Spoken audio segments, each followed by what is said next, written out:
There's always a list of reasons to stay alive, but it's not always easy to find that list. For most people, life's been pretty overwhelming over the last 18 months or so, but even in a pandemic-less world, it's full of grief and confusion. It can feel easy to feel like we're alone in our thoughts and that we don't have a full sense of purpose in our lives. What is our purpose? Is this the purpose that I'm supposed to have? But our next guest has some words and illustrations of wisdom to share, and it's this. There is always a reason to keep going, and there is always someone that cares.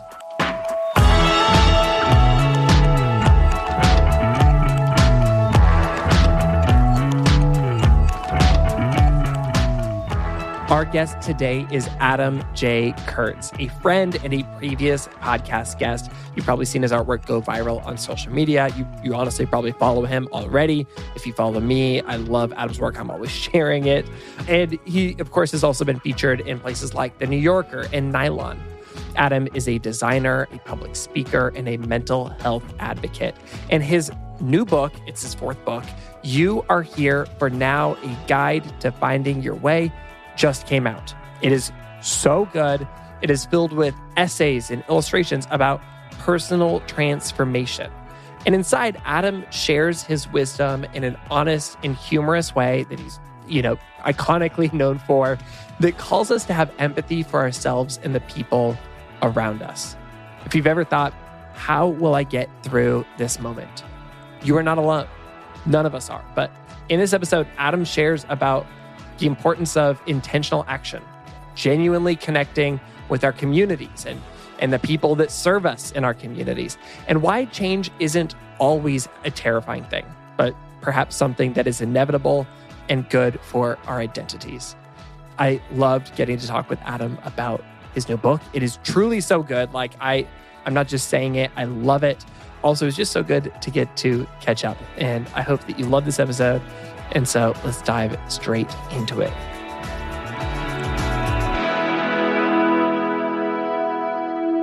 Okay, Adam, first of all, it is just so great to have you back on the show. Welcome back to Sounds Good.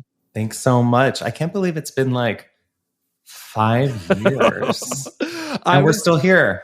I was too nervous to go back and look at how long ago it was, but it probably is about 5 years ago. You were one of our very first ever guests. And I believe that Sounds Good was maybe your first podcast that you ever went on. I think it was probably one of my first ever. And I remember that I had a very bad headphones microphone and that there was a police chase outside during the podcast. And I was like, well, I'll never be invited back to any podcast ever again, I guess. That's so funny. Well, I don't remember that. So it didn't make an impression. And I guess similarly, I remember coming away from that and being like, oh, I feel like I made a total fool of myself. I was already a fan of you. And I told Sammy, I was like, I just don't know if I don't know if Adam thought I was cool. And you probably didn't, but you must have liked me enough because you ended up inviting me and Sammy to your wedding the next year. And so I got to come out to your wedding, hang out with you and Mitchell.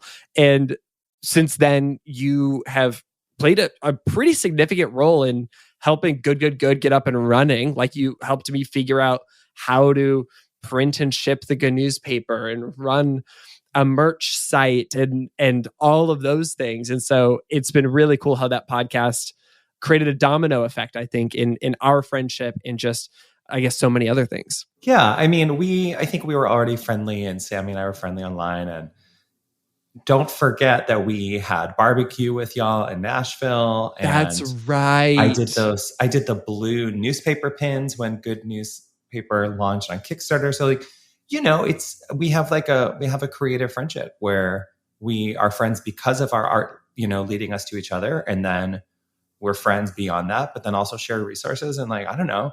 I love that. I love that in life, that people's creative passion can lead them to each other and then be the foundation for a friendship or a relationship. I love that too when when couples meet that way. Yes, I love that too. To clarify for the listeners, Brandon and I are not married. We have separate partners. Not sure why I mentioned the last part. I just think it's cute when people fall in love. No, it is very cute. I mean, you and Mitchell also both have creative professions. Me and Sammy both have creative professions. And so I do love that connection and how that's another form of intimacy on a platonic or romantic level? Yeah, I mean, it's passion's right there in the word. And so for me, at least, it's so important for me, when I'm in a relationship to see someone's passion. It doesn't have to be the same as my passion, but I want to know that you're passionate about something. And I think in my friendships too, it's hard for me to be friends with someone who has no discernible passion. Mind you, that definition of passion could be really wide open. Like, you might have a passion for video games. That's okay. If I can't see what you're excited about, then I'm like, are you alive? Yeah. Well, I mean, one of my favorite things is you sit next to somebody on a plane. I mean, first of all, I don't like talking with strangers on planes. As extroverted as I am, I don't love that. But I do love. That's good, because I don't think they would like that.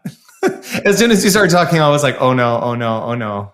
I'm going to have to interrupt my friend on his own podcast. On the occasion where I do sit next to somebody and they do something super nerdy. Like, one time I sat on a plane next to somebody who was an airplane mechanic. Oh, wow. And something, wild happened on the plane. Like, it shook for a second. And he mentioned he was an airplane mechanic. And I asked him like one question. And then he just shared with so much passion the details for this thing that I do not care about. Like, I will never go on YouTube and look up airplane mechanic videos or whatever it is. But he probably does. And the way that he spoke about it was so delightful and charming. And I love that. So I don't care what that passion is. But I do think there's something special about really caring about something. Totally. It's cool to care, or it's not cool, but then what is cool, There is this idea of there are the things that are cool when we're younger.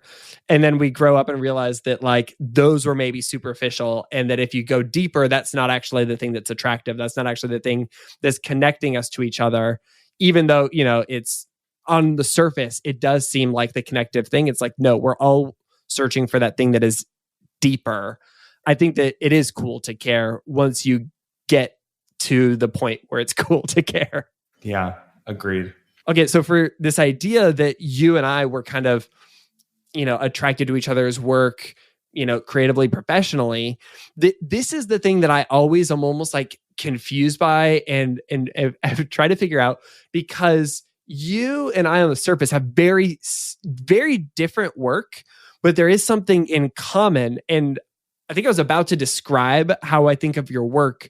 But before I do that, I'm almost curious.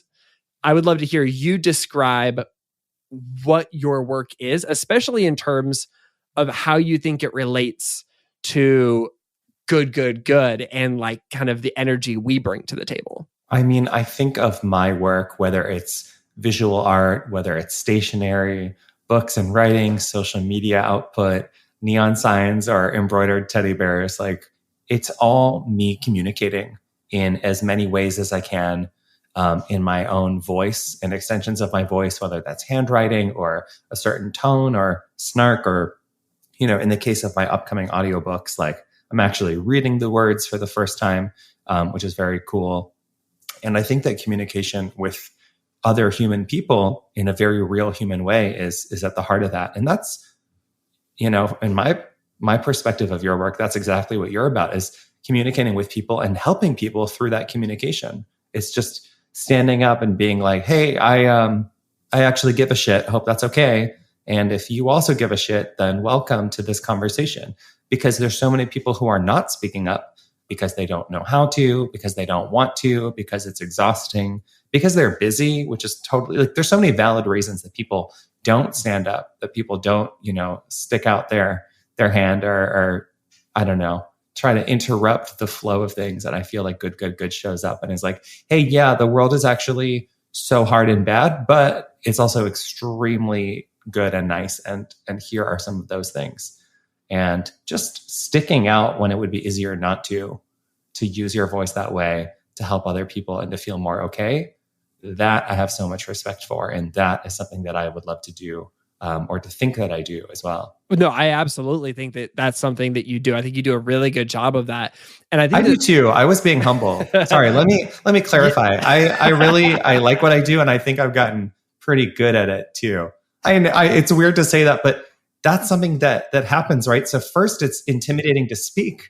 And then once you start speaking, you're like, oh, maybe I can do this. And you learn how to speak more effectively. And, a big part of learning how to speak is also learning how to listen. So you're always growing, but I should use more concrete terms about my work. It's not, I should stop saying I guess and I hope and I wish. It's like, no, bitch, this is my fourth book. I think I'm doing it. And self-confidence, man, it's hard. I think the thing for me where I'm like, oh, do we have anything in common?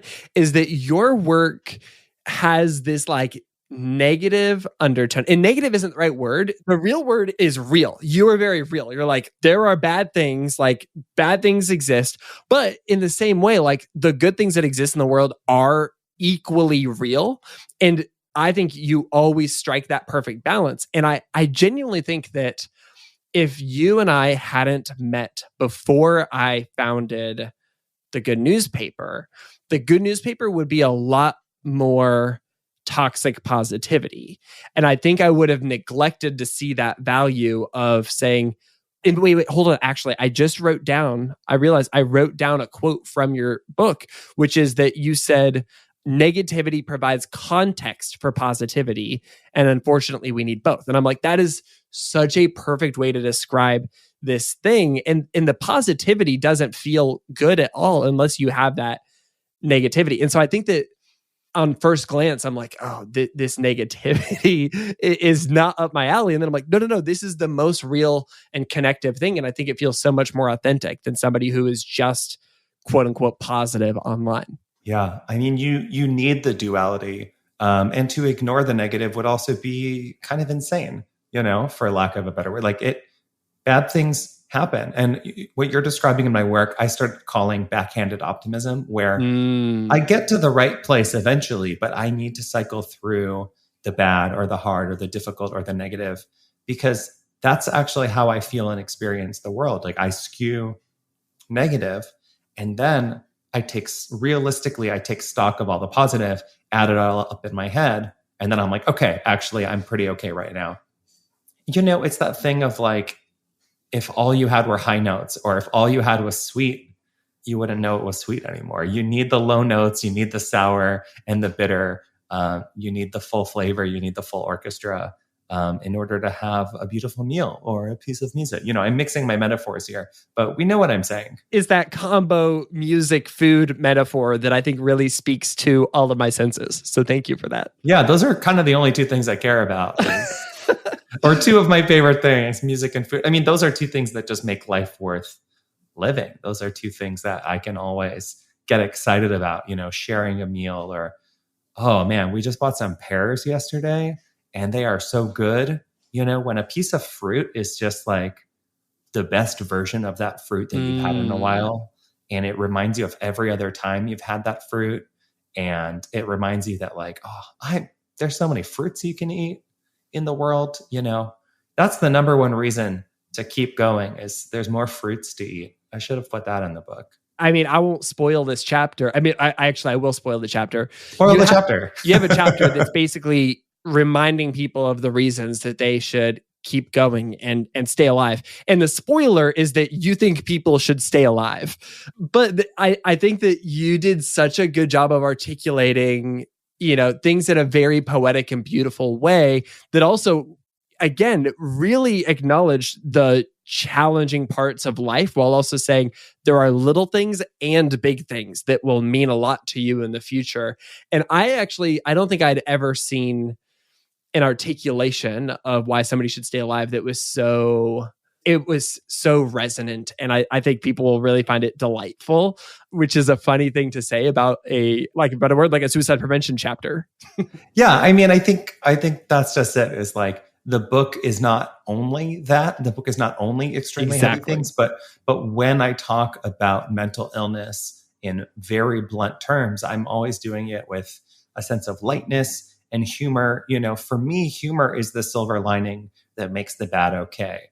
And, I'm not the only person like this. When something is so awful and so sad, I might start to laugh a little bit, because you take a step back and you're like, oh my God, this is literally the worst. Like I was talking to a friend earlier, and she's like, do you want to hear something sad? And she told me about a very, very sad and tragic thing. And then I started laughing and she was like, why are you laughing? And I was like, because you just interrupted a call to say, do you want to hear something terrible? And what a ridiculous, like, why did you do this? Because now we're both sad. And just the premise of that is ridiculous. So the book You Are Here for Now is really everything that I have learned and everything that I'm learning and processing. That's the key word. You Are Here for Now is everything that I am processing in real time about being a person in the world. And that includes the good and the happy. And it also includes the sad and the hard and occasionally the scary. I was about to say, like, we should back up a little bit. And I'll say that your new book is called You Are Here for Now. And it's your first book that has this long form writing in it. I've been a huge fan of all of your other books, but this one just felt especially like exciting and connective. It just like so good, like goosebumpy to me, because I got to experience your writing in this long form, traditional chapter format, which is still interspersed with all of your beautiful art that people kind of know you for. What was your goal with this book, and why did you decide to make it different and kind of make this leap into essentially a new medium? I think that the power of my work has always been that I am very honest and very truthful, but in a sort of shorthand way. Like I'm often speaking in aphorisms or phrases that ring true and allow the reader to really find themselves in there. And at a certain point, I think I was so wrapped up in the subtlety of it that I no longer had the space I needed to be as truthful as I wanted to be, or to say as much as I had to say. And while I was working on this book, You Are Here for Now, I realized, hey, there's actually a lot that needs to be enunciated. Like, life is so hard right now. I started working on this book before the COVID-19 pandemic began. But to write a sort of light and fun book about being okay during one of maybe the scariest and most difficult moments in our collective history would be completely tone deaf. And so I had this moment of like, okay, Adam, you are working on your fourth book. You have earned the right to exercise your creative freedom without the publisher, taking back your book deal or telling you it's bad. I earned the right to just say what I wanted to say. And I was like, I got to say it. You truly took that opportunity and ran with it. Oh, you did a really good job. Ran. I read the digital version because I'm reading it before it actually comes out, and I cannot wait to get to hold it too, because I think that'll be a nice touch, or hear the audiobook too. One of the central themes, and you already alluded to this in the book, is this idea of purpose. And what advice would you give to those who feel like they don't know their capital P purpose in life yet? Not knowing your purpose is part of being alive. People spend an entire lifetime searching for purpose. Your purpose might change. You might think you know what it is and realize that you don't. You might have been told from a young age, hey, this will be your purpose. And then you get older and you're like, well, that person loves me, but I don't think they got it right. That's not my purpose. So it's always going to be a journey. And I don't think you should ever beat yourself up for not being certain. But one thing that I say in the book is kind of a cheat code, is that searching for purpose is kind of a purpose. So if you need a stalling tactic that makes you feel better, the search for purpose is in and of itself a form of purpose. And so you can do that one for a while, as long as you're genuinely doing it, right? As long as you're really doing the work to ask yourself the questions about what's important to you and what you have to offer, that counts. I like that idea too, that purpose changes, because it is a reminder that there's always a little bit more purpose in looking around for a new purpose. Not that it's like I have to get rid of this thing and move on to something new, but it's that, okay, well, what can use my talents and skills and abilities and my interests, even more effectively than right now, or what is calling out to me in a new and different way now that maybe my life has changed a little bit. And I don't know, I kind of like the idea of not being locked into a purpose for a long time. Do you feel like you know what your purpose in life is?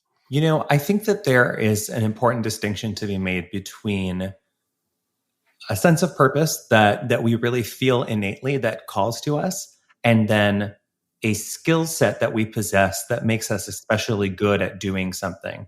Because you could have someone who's the fastest runner in the world, and maybe they run really fast, for awards and income, and that's their job, but maybe they feel their true purpose is just to be a good dad.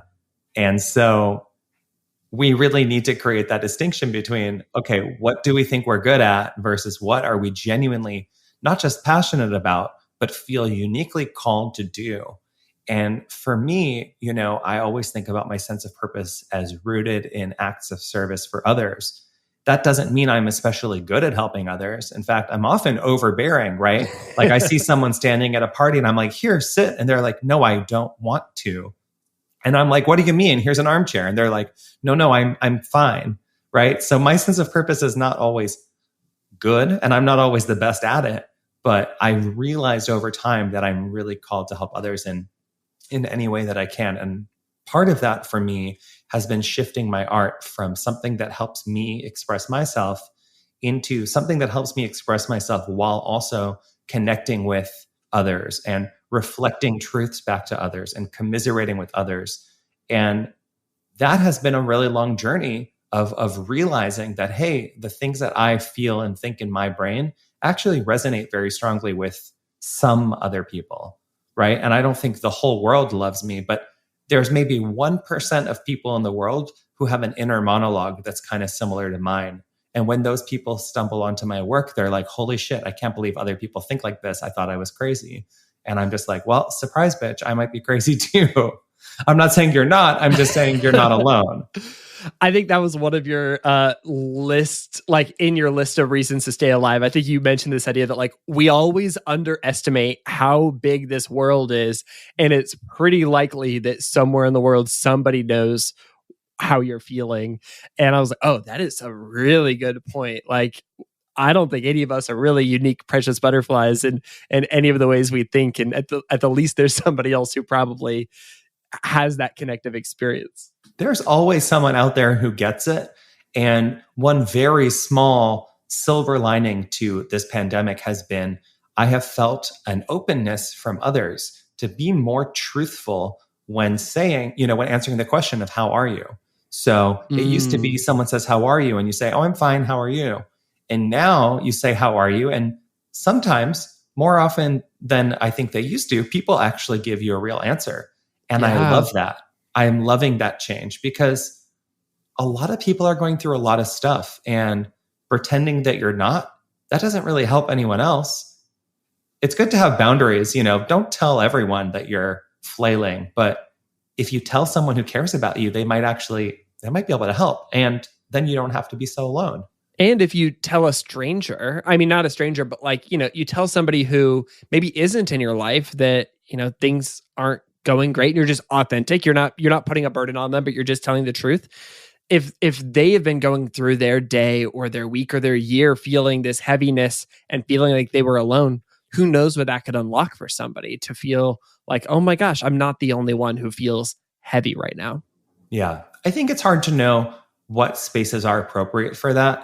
I'm very much someone who loves to just talk to a barista or like the person at the grocery store. And I have to like be better at context clues to know when people want it and don't. But I will say that on the internet, that's often sort of an opt-in environment where people are either, interacting with you or not. And the people that are probably more receptive to what you have to share. So I think I've tried to be open, for the last year and a half about how I'm doing, about how I'm feeling. It's not all good. It's not all bad. I'm grateful to be here. I'm grateful to be alive. I am sad about things that we've lost. There's just so much. And one thing that I think it was Mitchell, my husband, who said it to me was just, there's a lot of grief and grieving that needs to be done that we still have not been fully able to feel and enunciate. And it's almost like, do we need to wait for all of this to be over to get closure? I've been thinking about this a lot, actually. Just this idea that like I'm going out and spending more time out in the world again. Others are as well. But like the death and the heartbreak are not ending as I do this thing. And because of that, like this grief is sitting with me. This grief is sitting with so many other people. And it's as if, by going back into the grocery store in a similar way to how we used to, it feels weird to carry this heaviness while I'm in the produce aisle that used to just feel normal. And I think that just finding ways to I don't know, I've actually just tried to be more intentional about making genuine eye contact with some people in the real world. Cause it's acknowledging that you exist and I exist. And I don't know, I think that there's something important about that, even if it's not a shared conversation about this grief that we're all having. It's just that, we are complex and we are seeing each other in this moment. And if you're feeling this, maybe I'm feeling this too. Yeah. And this isn't exactly what you're talking about, but I will say that at the beginning of the pandemic, there was a lot of conversation about tipping our food service people and delivery drivers extra because of how hard things are. And I think another version of just being aware and existing in reality is to remember that that's still the case. And actually, people have had to go back to underpaid jobs because the unemployment benefits were cut off. So keep tipping high. When you have those positive interactions with people who are working in food service and retail, keep aware of the fact that even if they are in good spirits, it is still harder than it ever was before. And if you have the means, those increased tips really have so much power to make someone's day. And I think I was already a good tipper before all this, but now I am on it. I'm never going back. I know. Yeah. We are never tipping 15% ever again. And this is also the reality of minimum wage. I mean, everything is connected. I think that is a huge thing to remember, is that everything is connected. The pain, the suffering, the hardship is all connected. That said, it's also connected to the good. It's connected to kindness. It's connected to our communities that we create and exist in. And so if we can all make an effort to be positive connections, if we can help connect to the good, if we can remind others that good things happen and that love is real and that we will all be okay, that's a huge power. And that's a gift we can give to one another.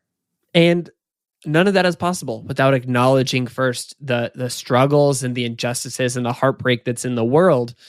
Because only when you see that, then you go, well, shit, I've got to do something about this. I've got to be a part of this solution. And I'm maybe going to rally a few other people to do this. It's very be the change, right? It's very be the change.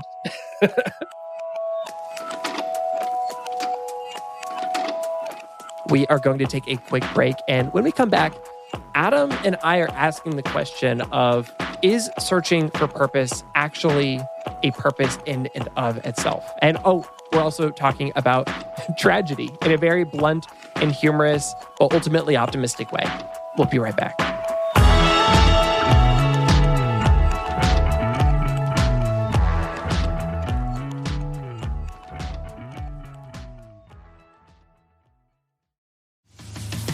Sounds Good is supported by Moon March.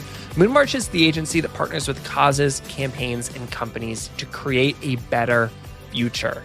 I had the incredible pleasure of getting to work with Moon March on the all-new goodgoodgood.co website. If you have visited it, you know that it is stunning. You know that it is really cool. You know that it's super helpful and is filled with so much good news. And the reality is, a wonderful website for a mission-driven company doesn't just happen. It takes behind-the-scenes processes, systems, thoughts, questions, and most of all, experience. And Moon March has all of that. With decades of experience in the world of social impact and also just at the forefront of the creative industry, Moon March knows what is up. If you are a brave soul running a company, cause, or campaign that dares to rethink cultural establishments, Moon March is here to ensure that your story earns the participation that it deserves. You can learn more about Moon March, explore their past work, and get in touch at moonmarch.com. I could not recommend it more fully. All you have to do is visit moonmarch.com. That's moon, MARCH.com. Sounds Good is sponsored by Breaking Glass. Breaking Glass is the podcast that hosts intimate conversations about women around the world. Their guests are bending systems, breaking rules, and rewriting the narrative for women. The co-hosts Sabrina Miraj Naeem and Cassia Binkowski connect with radical activists and unassuming feminists who are reimagining what it means to be a woman in this world. And I highly recommend the show. I think it's great. I think that there have been so many episodes where I have learned a lot, where I have thought to myself, wow, I had never heard this perspective before. And I'm glad that I'm getting to hear it on this show. And that sounds like a good fit for you. I highly recommend adding it to your podcast queue. All you have to do is search for Breaking Glass in whatever podcast app you are using right now, or you can learn more at breakingglasspodcast.com/good. One more time, that's Breaking Glass or breakingglasspodcast.com/good.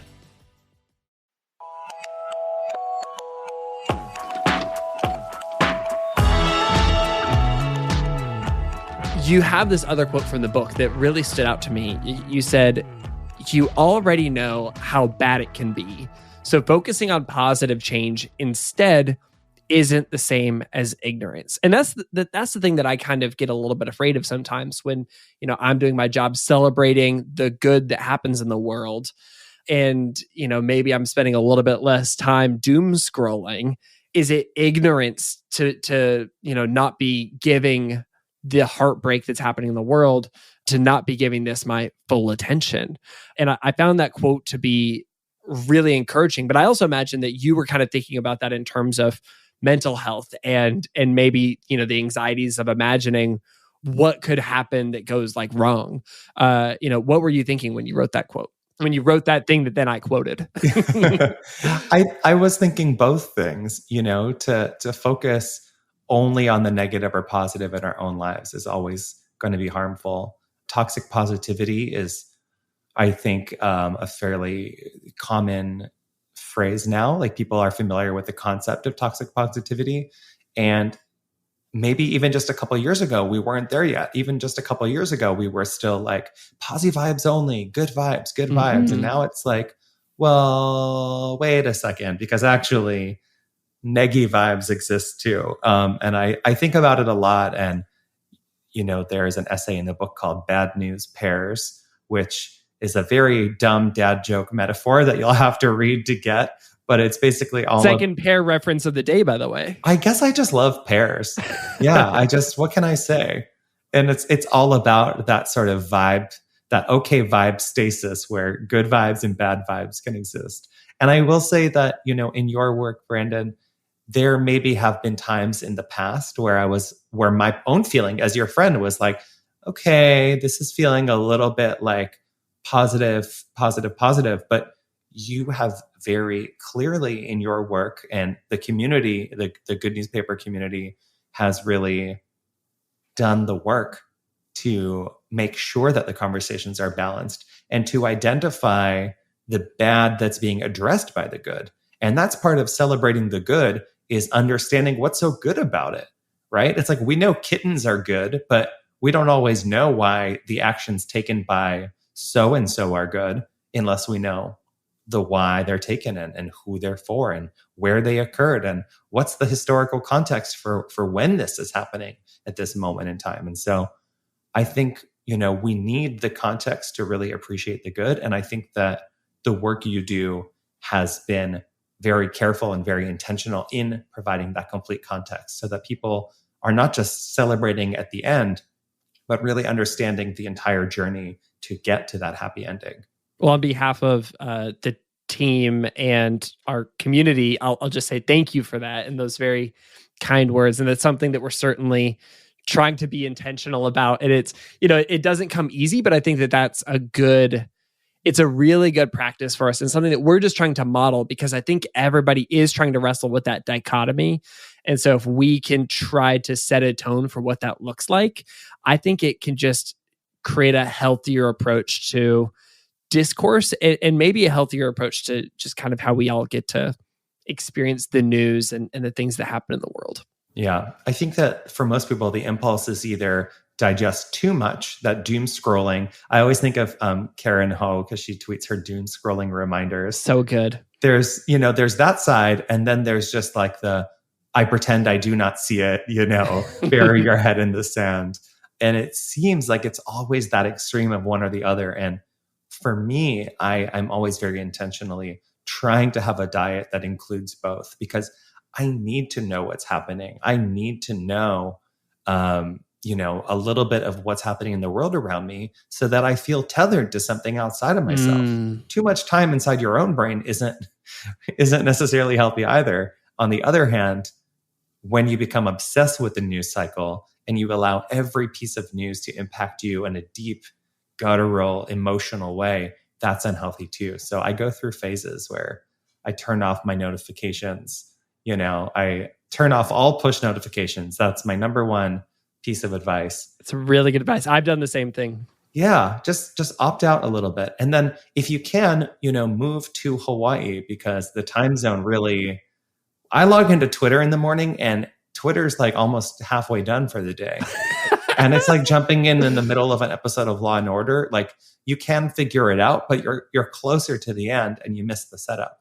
So I never know who the main character of Twitter is, but then I no longer care. Oh, that's so funny, because you moved from New York, and I always felt like on the West Coast is just like Twitter follows New York hours. Once everybody in New York has fallen asleep, like Twitter is done for the day, you can go to bed. So I get to go to bed at 9 p.m. But you get to go to bed at like, I don't know how to do the time. I'm asleep right now. It's like dinner time. Yeah. Yeah. I mean, it has been surprisingly healthy for a person like me who is so very online. And, I joined Twitter in 2007. So I just had my 14-year Twitter anniversary. And wow, that's almost half my life, that's nuts. So wow. It's been a great exercise in not unplugging, but just disconnecting. I think that's really good. And, then you get to prioritize, what you want to do, which, maybe it leads me to this question that it might be a good kind of question to go out on, or a good conversation, which is that, remind me what phrase you had embossed into those number 2 pencils that you sold for years. You talked about this in your book. Well, I didn't intend to sell them at first, but in a moment of extreme mental clarity / nervous breakdown, I ordered 720 pencils that say, "I am a tool or a weapon and completely free, which is literally terrifying." And that really became a sort of thesis statement for my early 20s. And it helped me sort of parse through the potential that I have as a person and that we all have as people to create and to make beautiful and special things, but also to destroy, to hurt ourselves and others around us. And every single day is really a choice of how to wield yourself, just like a pencil can be used to write a book or stab someone in the eyeball. I found it really encouraging, because it actually, coming back to the idea of purpose, I don't know, I feel anxious about this idea of getting locked into a singular purpose. And with this idea of picking up a pencil that can either create good or bad, it's a choice every day. Every day we get the choice to do that thing. And whatever that metaphor applies to, whether it's truly like the words you write or the words you speak or the actions you take, I think it's very encouraging to be able to look back on your day and say, how did I wield this pencil? What did I use it for? Because I had all of these opportunities available to me, but I chose to do this. And every day you get to start over. And if one day you choose to wield your pencil for bad, the next day you can start over and you can try again, because the pencil's free. Yeah. I mean, that's very much the spirit of you are here for now, right? It's this idea that where you are at this moment of time is current and present, and you will soon be leaving. And so if today wasn't a good day, try again tomorrow. And if you don't like who you are in this moment, that's okay, because you're going to keep growing. You always have more opportunities and you can always shift. You're not locked into an identity. You're not locked into a sense of purpose. You're not locked into any job or relationship or even a relationship with yourself. You will change so many times in your life, as many times as you would like. And sometimes some of the times that you don't want to, but too bad, because life is surprising. That's what it is really a conversation about. And that's something I have spent so many of the last years thinking of. It's who am I at any given moment? How am I changing? And where do I want that change to lead me next? Because as soon as you realize your own potential, as soon as you find your own power, the next question is, what do I do with it? And it's very overwhelming to a person like me to go from feeling like I had no power at all and that I was going to not live anymore.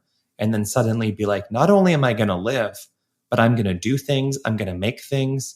And then to see the fruit of that labor, to look around my life and realize, hey, all this work I've been doing has led me here. And I have new opportunities and new resources and new potential directions. Now, what do I make of those? And so there's just always a lot of change and a lot of growth, and good brings good brings bad. And you just have to kind of parse through it all. And that's it. That's being alive. Adam, I think that's actually just the perfect way to wrap this episode. I think that's such a beautiful idea, and it's such a good closing note. And so just thank you so much for doing the work that you do, for writing this beautiful book, and for being here with us today on Sounds Good. Thanks so much for having me, and I will see you on the internet.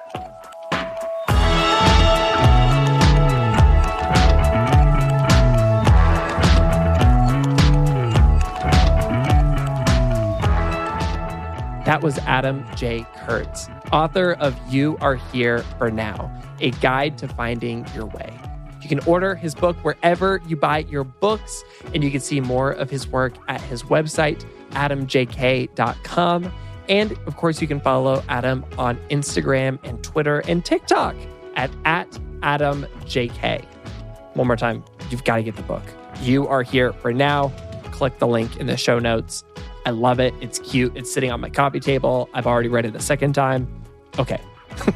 This podcast was created by Good Good Good at Good Good Good. We help you feel more hopeful and do more good. You can find more good news and ways to make a difference in our weekly email newsletter, our beautiful print good newspaper, or online at our beautiful website, goodgoodgood.co. This episode was created by Sarah Lee, Megan Burns, and me, Brandon Harvey. It was edited and sound designed by the team at Sound On Studios. You can find out more about their work at soundoff.com. This episode is actually our last episode of the season. So make sure that in whatever podcast app you're in right now, you hit the follow button, hit the subscribe button, so that when we come back with more new episodes soon, you are the first to hear about it. And while you're at it, go through, listen to some back episodes. We've got so many good ones through the 5-ish years of making this podcast, and they are all still so good. So go through, find a new favorite, and let us know what you love. And with that, that is a wrap for this week's episode. Go out and find a way to connect with someone, even if it's terrifying, and we'll be back soon with more good news and good action. Sound good?